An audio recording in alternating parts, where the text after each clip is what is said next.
qizim. Yaxshimisan? Yaxshimisan qizim? Yaxshi. Ketmadingizmi, tog'a? Men keldim qaytib qizim. Bir kunga borib keldim. Yaxshimisan? Qizim javob bermaganda ko'zing bilan undoq qilsang, tushunib olaman, xo'p?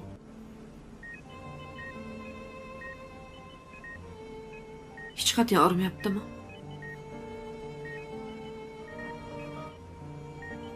Yaxshiman, xotiramang. Rangi yaxshi siqil urmagin. Ertaga sen ham paq etib kasal bo'lmagin menga. Yetadi shuncha kasal. Hayotimiz kasalxonada o'tib ketyapti. Buvam kelmadilarmi? Buvingni mazalari yo'q. Seni o'ylab siqilib qon bosimlari tushib ketgan. Doktorlar uchmay qo'ya qolsinlar deyishdi. Shuning uchun hozir oying sal vaqt o'tgandan keyin o'zingga kelsang, video qo'ng'iroq qilib beradi. Kutib o'tiribdilar hozir. Buvam bilan gaplashgim kelyapti, oyi. Ozgina yaxshi bo'l, qilib beraman qizim, xo'p? Mayli, ko'rdingmi? O'z ko'zing bilan ko'rding mana, tuzuv yaxshi. Doktorlar bilan gaplashing. Men shu yerda qolay. Ey, bu reanimatsion palata. Bu oyimmi banisalar emas. O'zi ayrim qanaqadir vaqtga ruxsat beradi. Xo'p. Qizim biz shu yerda bo'lamiz, xo'p? Doktorlarga aytsang, chaqirib berishadi, xo'p? Yaxshi yot, qizim. Mana eng katta yangilik. Tog'ing xassasiz yuryapti. Otvordim xassa. Turkiyaga tashab ketaman. Sen kasalligingni Turkiyaga tashab ketasan, men xassamman. Yaxshi yot, yur.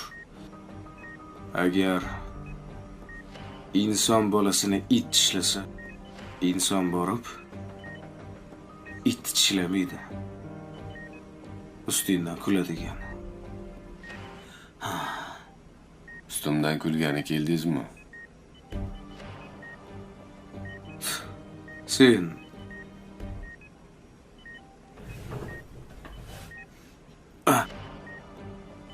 bilasanmi? Sen hattoki shuni ham pullading.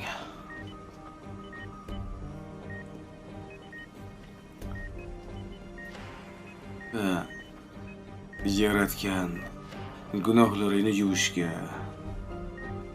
Yaxshi ham itarib yuboribman. Qaray aka. Aqlli gaplar gapiryapsiz.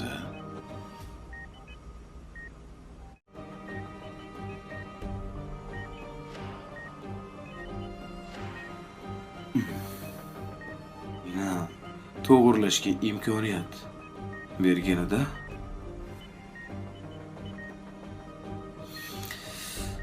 mayli, meni to'xta. Hozir. Tog'a, O qizim. Yaxshimisan? Yaxshimisan qizim? yaxshi. Ketmadingizmi, tog'a? Men keldim qaytib qizim. Bir kunga borib keldim. Yaxshimisan? Qizim javob bermaganda ko'zing bilan undoq qilsang, tushunib olaman, xo'p?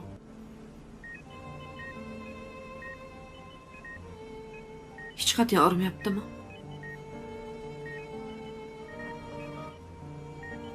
Yaxshiman, xotiramang. Rangi yaxshi siqil urmagin. Ertaga sen ham paq etib kasal bo'lmagin menga. Yetadi shuncha kasal. Hayotimiz kasalxonada o'tib ketyapti. Buvam kelmadilarmi? Buvingni mazalari yo'q. Seni o'ylab siqilib qon bosimlari tushib ketgan. Doktorlar uchmay qo'ya qolsinlar deyishdi.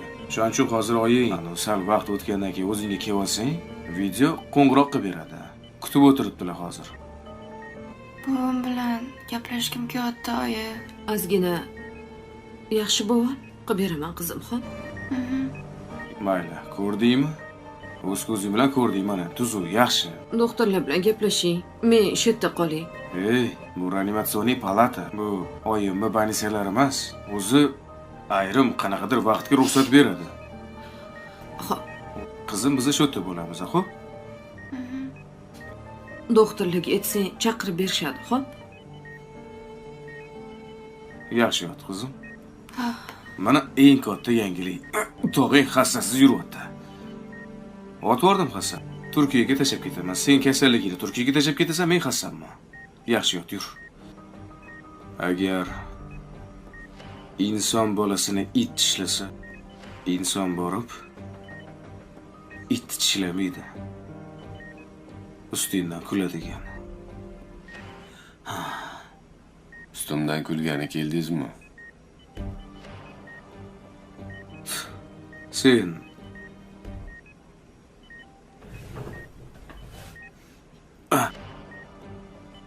bilasanmi? Sen hattoki shuni ham pullading.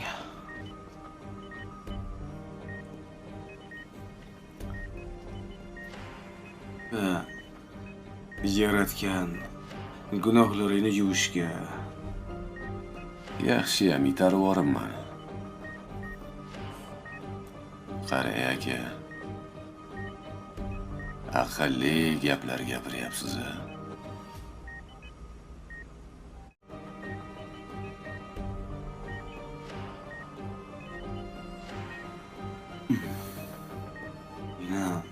To'g'rilashga imkoniyat berganida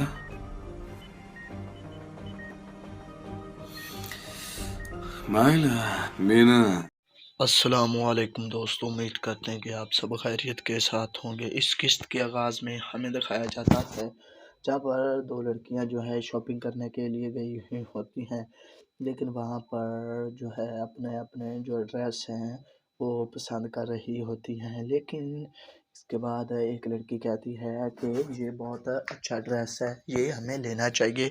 इसके बाद दूसरी लड़की भी उसके पास आती है और कहती है माशाल्लाह बहुत अच्छा जो है ये ड्रेस है, ये मुझे लेना चाहिए।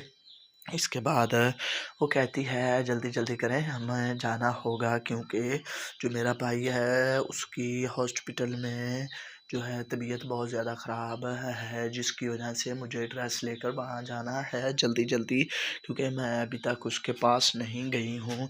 इतनी बात वो लड़की सुनती है और वो वहाँ से चली जाती है। इसके बाद इधर में एक और बूढ़ी औरत को दिखाया जाता है जहाँ पर वो अपने कमरे में लेटी हुई होती है, लेकिन इतनी देर इसका जो बेटा है वो ऊपर से आ जाता है। वो अपनी वालदा को देखकर बहुत ज़्यादा खुश होता है और कहता है कि अम्मी जान आप लेटी हुई क्यों हैं, आप उठ जाएं। इसके बाद वो कहता है कि बेटा मेरी बात सुने, मेरी आज तबीयत ख़राब है जिसकी वजह से मैं लेटी हुई हूँ। तुम्हें पहले पता है कि मैं जल्दी उठ जाती हूँ और तुम्हारा खाना तैयार करती थी। इसके बाद वो लड़का कहता है कि अम्मी जान मुझे जल्दी जल्दी खाना बना दें, मैंने कहीं जाना है। इसके बाद उसकी वालदा कहती है कि ठीक है बेटा, ठीक है बेटा, सिर्फ 5 मिनट मुझे दीजिए, मैं आपको जल्दी जल्दी जो कुछ करना है, खाना पकाना है आपका, वो मैं तैयार कर कर आपको देती हूँ। इसके बाद इधर हमें एक और लड़के को दिखाया जाता है जहाँ पर वो हॉस्पिटल चला जाता है। वहाँ पर जो उसकी कज़न है उसकी तबीयत बहुत ज़्यादा ख़राब होती है, लेकिन उसके साथ उसकी बीवी भी होती है। वो अपनी बीवी को कहता है कि देखो इस बेचारी की कैसे तबीयत अचानक ख़राब होगी, पहले एक दिन ये मेरे साथ खूब बातें कर रही थी लेकिन अब इसे अपना होश ही नहीं है, इस हालत में ये बेहोश हो चुकी है। इसके बाद उसकी बीवी कहती है कि जी हाँ ऐसी ही बात है, लेकिन कोई बात नहीं है। इसके बाद वो डॉक्टर को कॉल करता है और कहता है कि डॉक्टर साहब क्या आपने हमारे मरीज़ को मेडिसिन दे दी है।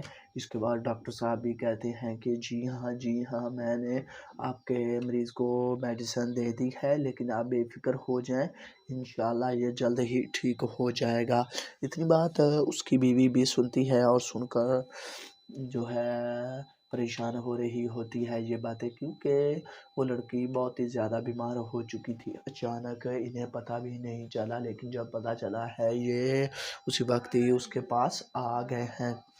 लेकिन इन्हें ये नहीं पता है कि उसे कौन सी अब जो है किस इलाज की मेडिसिन दी जाए। लेकिन डॉक्टर को पता चल गया है, डॉक्टर इंशाल्लाह इसकी जल्द ही जो सेहत है उसको पहले वाली तरह ही कर देगा। इसके बाद वो लड़का कहता है कि डॉक्टर साहब आप ऐसा करें कि आप मेरे पास आएँ, मैं खुद अपनी आंखों से देखता हूँ कि मेरी बहन को आपने मेडिसिन तो दे दिया है लेकिन इसे अभी तक होश क्यों नहीं आया। इसके बाद डॉक्टर साहब कहता है कि आप परेशान मत हो, इसे जल्द ही होश आ जाएगा, आप बेफिक्र हो जाएं। इसके बाद वो कहता है कि चलो ठीक है, अगर आप कहते हैं तो हम यहाँ से चले जाते हैं। इसके बाद डॉक्टर कहता है कि नहीं नहीं, आप यहीं रुके, मैं आपके पास आता हूँ और मैं इसे मेडिसिन देता हूँ दोबारा, फिर इसे होश आ जाएगा और आप इसके साथ बातें कर कर चले जाना। तो दोस्तों इस वीडियो का यहीं पर इख्तिताम होता है। अगर वीडियो अच्छी लगी हो तो इसको लाइक और शेयर ज़रूर। अस्सलामुअलैकुम दोस्तों, उम्मीद करते हैं कि आप सब खैरियत के साथ होंगे। इस किस्त के आगाज़ में हमें दिखाया जाता है जहाँ पर दो लड़कियां जो है शॉपिंग करने के लिए गई हुई होती हैं, लेकिन वहाँ पर जो है अपने अपने जो ड्रेस हैं वो पसंद कर रही होती हैं। लेकिन इसके बाद एक लड़की कहती है कि ये बहुत अच्छा ड्रेस है, ये हमें लेना चाहिए। इसके बाद दूसरी लड़की भी उसके पास आती है और कहती है माशाल्लाह बहुत अच्छा जो है ये ड्रेस है, ये मुझे लेना चाहिए। इसके बाद वो कहती है जल्दी जल्दी करें, हमें जाना होगा क्योंकि जो मेरा भाई है उसकी हॉस्पिटल में जो है तबीयत बहुत ज़्यादा ख़राब है, जिसकी वजह से मुझे ड्रेस लेकर वहाँ जाना है जल्दी जल्दी, क्योंकि मैं अभी तक उसके पास नहीं गई हूँ। इतनी बात वो लड़की सुनती है और वो वहाँ से चली जाती है। इसके बाद इधर में एक और बूढ़ी औरत को दिखाया जाता है जहाँ पर वो अपने कमरे में लेटी हुई होती है, लेकिन इतनी देर इसका जो बेटा है वो ऊपर से आ जाता है। वो अपनी वालदा को देखकर बहुत ज़्यादा खुश होता है और कहता है कि अम्मी जान आप लेटी हुई क्यों हैं, आप उठ जाएं। इसके बाद वो कहता है कि बेटा मेरी बात सुने, मेरी आज तबीयत ख़राब है जिसकी वजह से मैं लेटी हुई हूँ। तुम्हें पहले पता है कि मैं जल्दी उठ जाती हूँ और तुम्हारा खाना तैयार करती थी। इसके बाद वो लड़का कहता है कि अम्मी जान मुझे जल्दी जल्दी खाना बना दें, मैंने कहीं जाना है। इसके बाद उसकी वालदा कहती है कि ठीक है बेटा सिर्फ 5 मिनट मुझे दीजिए, मैं आपको जल्दी जल्दी जो कुछ करना है, खाना पकाना है आपका, वो मैं तैयार कर कर आपको देती हूँ। इसके बाद इधर हमें एक और लड़के को दिखाया जाता है जहाँ पर वो हॉस्पिटल चला जाता है। वहाँ पर जो उसकी कज़न है उसकी तबीयत बहुत ज़्यादा ख़राब होती है, लेकिन उसके साथ उसकी बीवी भी होती है। वो अपनी बीवी को कहता है कि देखो इस बेचारी की कैसे तबीयत अचानक ख़राब होगी, पहले एक दिन ये मेरे साथ खूब बातें कर रही थी लेकिन अब इसे अपना होश ही नहीं है, इस हालत में ये बेहोश हो चुकी है। इसके बाद उसकी बीवी कहती है कि जी हाँ ऐसी ही बात है, लेकिन कोई बात नहीं है। इसके बाद वो डॉक्टर को कॉल करता है और कहता है कि डॉक्टर साहब क्या आपने हमारे मरीज़ को मेडिसिन दे दी है।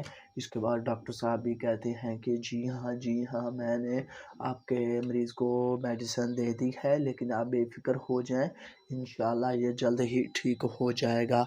इतनी बात उसकी बीवी भी सुनती है और सुनकर जो है परेशान हो रही होती है ये बातें, क्योंकि वो लड़की बहुत ही ज़्यादा बीमार हो चुकी थी। अचानक इन्हें पता भी नहीं चला, लेकिन जब पता चला है ये उसी वक्त ही उसके पास आ गए हैं।